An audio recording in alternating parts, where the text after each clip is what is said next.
Digital West Bengal YouTube চ্যানেলে তোমাদের স্বাগত। বন্ধুরা, তোমরা দেখছো তোমাদের প্রিয় YouTube channel digital West Bengal. বন্ধুরা, থাম্বনেল দেখে তোমরা বুঝতে পারছো যে আজকে আমরা আবাস যোজনার টাকা বাড়ি নিয়ে কিন্তু তোমাদের সাথে কিছু আলোচনা করব। আবাস যোজনার টাকা বাড়ি ব্যাপারটি কি, এটা খুব গোলমাল খেয়ে যাচ্ছে। গোলমাল খাওয়ার কিছু নেই বন্ধুরা, সরকার থেকে পুরো ঘোষণা করে দেওয়া হয়েছে আবাস যোজনায় টাকা পেয়েছে এমন লোকেরা যদি বাড়ি না করে থাকে তাদেরকে কিন্তু টাকা ফেরত দিতে হবে, সুদ সমেত। এটি কিন্তু আজকে আমাদের ভিডিওর মূল বক্তব্য। অন স্ক্রিন তোমরা দেখতে পাচ্ছ বিরাট কড়াকড়ি, আবাসের টাকা পেয়েও বাড়ি তৈরি করেনি, আইনি ব্যবস্থা নেবে প্রশাসন। তো কি বলা হয়েছে, আবাস যোজনার প্রকল্পে অনিয়ম রুখতে শুরু থেকে তৎপর পশ্চিমবঙ্গ সরকার।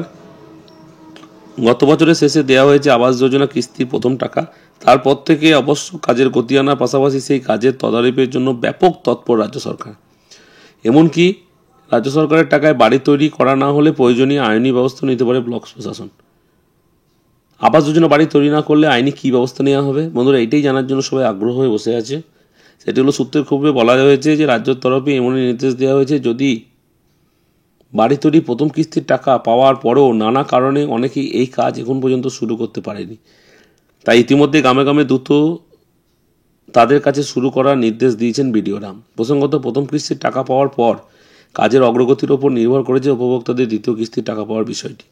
তাই শুধু মুখের কথা নয়, নবান্নের নির্দেশ মেলাতে এবার হাতে কলম সেই কাজে শুরু করেছে রাজ্য প্রশাসন। এই যেমন শুক্রবার পুরুলিয়া 2 নম্বরে আগোয়া নগরে পঞ্চায়েতে বড়াশিনী গ্রামে 2 ব্লকের আগোয়া নড়া পঞ্চায়েতে পারাসনিক প্রথমে 3 জন উপভোক্তা টাকা পেয়ে বাড়ি তৈরির কাজ শুরু করেনি, তাই কারণ জানতে চেয়ে তাদের হাতে নোটিশ ধরিয়েছেন এই ব্লকের বিডিও বাপি ধর। এলাকা ঘুরে যাচাই করে কাজ শুরু হয়েছে বলে জানিয়েছে তিনি। এছাড়াও তিনি জানাচ্ছেন, আবাস যোজনা উপভোক্তাদের বাড়ি তৈরির কাজ বর্তমানে যে অবস্থায় নির্দিষ্ট আছে তার তুলে ছবি পাঠাতে হবে অ্যাপে। এমন অনেক রয়েছে যারা এখন পর্যন্ত বাড়ি তৈরির কাজ শুরুই করেনি। এদিন তাদের নোটিশ দিয়ে জানানো হয়েছে আগামী 7 দিনের মধ্যে বাড়ি তৈরির কাজ শুরু করতে হবে, তাহলে আইনি অনুযায়ী ব্যবস্থা নেওয়া হবে। আবাস যোজনার রাজ্য সরকারের দেওয়া প্রথম কিস্তির টাকা পাওয়ার পরও কোনো বাড়ি তৈরি করছেন উপভোক্তারা। এই প্রসঙ্গে ভিডিওর দাবি, কেউ কেউ জমি সংক্রান্ত শরিকের বিবাদের জেরে কাজ শুরু করতে পারেনি, তবে জানা হচ্ছে আগামী 7 দিনের মধ্যে তাদের কাজ শুরু করার আশ্বাস দিয়েছেন। অন্যদিকে বাঘমুন্ডির ভিডিও বলেন, অধিকাংশ উপভোক্তা কাজ শুরু করে দিয়েছেন, হয়তো কয়েকজন এখন পর্যন্ত শুরু করতে পারেনি, তাদেরও দ্রুত বাড়ি তৈরির জন্য বলা হয়েছে। অন্যদিকে বান্দোয়ানের ভিডিও রুদ্রশীষ বন্দ্যোপাধ্যায় জানিয়েছেন, বালির সমস্যার কারণে অনেক বাড়ি কাজ হাত দিতে পারেনি, তবে বালি পেলেই তারা কাজ শুরু করবে।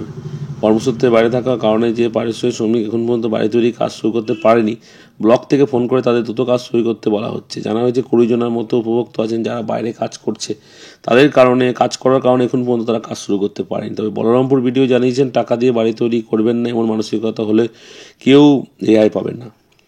তবে যারা বালির যোগান কম থাকার কারণে বাড়ি তৈরির কাজ সত্যি করতে পারছেন না, তাদের উদ্দেশ্যে অতিরিক্ত জেলাশাসক রাজেশ রুটি জানিয়েছেন, জেলার বালির সমস্যা দূর করতে রাজ্যের কিছু বৈধ বালিঘাট চালু হয়ে যাবে। বন্ধুরা, দেখতেই পাচ্ছ যে কীরকম কড়াকড়ি করা হয়েছে সরকারের তরফ থেকে। যারা বাড়ি তৈরির টাকা নিয়ে বাড়ি এখনো তৈরি করতে পারেনি বা করনি বা আইনি জটিলতার কারণে এখনো করে উঠতে পারেনি, তারা অতি অবশ্যই কিন্তু বাড়ি তৈরি করে ফেলো, নাহলে কিন্তু সরকারের এই টাকা সুদ সমেত ফেরত দিতে হবে। বিগত যা দিন আসছে সেই দিনে বলা হয়েছে যে খুবই গুরুত্বপূর্ণভাবে দেখা হচ্ছে এই বিষয়টি। বাড়ি তৈরি করতে না পারলে কিন্তু টাকা পূর্ণ সুদ সমেত কিন্তু ফেরত দিতে হবে। তাই বন্ধুরা, এখন পর্যন্ত যারা আবাস যোজনার টাকা নিয়েছো বাড়ি করতে পারছো না, তারা অতি সত্বর কিন্তু বাড়ি করে ফেলো, তাহলে কিন্তু তোমাদেরকে টাকা কিন্তু ফেরত দিতে হবে।